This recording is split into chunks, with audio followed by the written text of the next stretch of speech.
প্রিয় বন্ধুরা, কেন ইবলিস শয়তান আজও পর্যন্ত হজরত মুসা আলাইহিসসালামের কবর খুঁজে বেড়াচ্ছে? ইবলিস শয়তান যদি মুসা নবীর কবর খুঁজে পায় তাহলে কি হবে? আর কেনই বা হজরত মুসা আলাইহিসসালামের কবর মোবারক মানুষের চোখের আড়ালে আছে? খুবই তথ্যবহুল টপিক নিয়ে হাজির হয়েছি, তাই ভিডিওটি শেষ পর্যন্ত দেখতে থাকুন। আসসালামু আলাইকুম প্রিয় বন্ধুরা, আশা করি আপনারা সকলেই ভালো আছেন। প্রিয় বন্ধুরা, ইসলামের ইতিহাসে হজরত মুসা আলাইহিসসালাম সকল নবী রাসূলদের মধ্যে একজন বিশিষ্ট নবী এবং আল্লাহর মনোনীত একজন বিশেষ পয়গম্বর ছিলেন। হজরত মুসা আলাইহিসসালামের মহত্বের কথা কুরআন মাজিদে সবচেয়ে বেশিবার উল্লেখ করা হয়েছে। কুরআন মাজিদের 30 পারার মধ্যে 28 পারাতেই মুসা আলাইহিসসালামের কথা বলা হয়েছে। 36টি সূরায় তার নাম 120 বার এসেছে।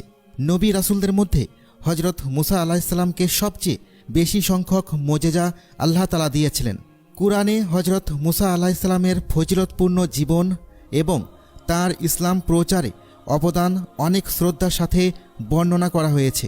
কিন্তু খ্রিস্টানদের ধর্মীয় কিতাব বাইবেলে কিছু আয়াতে হজরত মুসা আলাইহিসসালামের ব্যাপারে একেবারে ভিন্ন কথা উল্লেখ করা হয়েছে।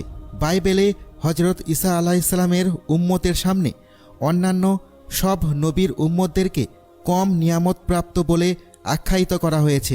বাইবেলে ভাগ্য নির্ধারণ সম্পর্কিত আয়াতে এই কথা উল্লেখ আছে যে হজরত মুসা আলাইহিসসালাম তার উম্মতদেরকে মিশর থেকে বের করে অনেক বড় ভুল করেছিলেন, যে অপরাধের কারণে আল্লাহ তাআলা তাকে শাস্তি দিয়েছিলেন।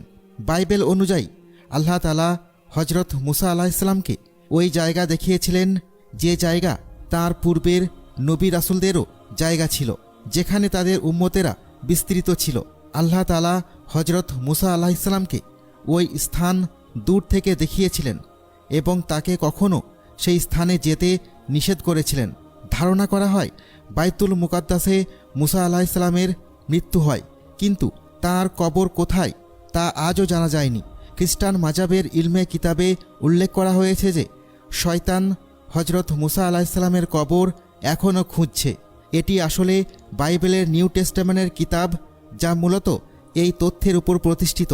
সেখানে এটি বলা হয়েছে, কিন্তু ফেরেশতা মিকাইল আলাইহিসসালাম হজরত মুসা আলাইহিসসালামের লাশকে নিয়ে ইবলিসের সাথে দ্বন্দ্ব করার সময় ইবলিসের বিরুদ্ধে নালিশ করার সাহসিকতা দেখায়নি, কিন্তু এটা বলেছিল যে তোমার উপর আল্লাহর লানত বর্ষিত হোক। কিছু খ্রিস্টানদের মতে এই আয়াতকে কোনোভাবেই অবহেলা করা যায় না। অত্যন্ত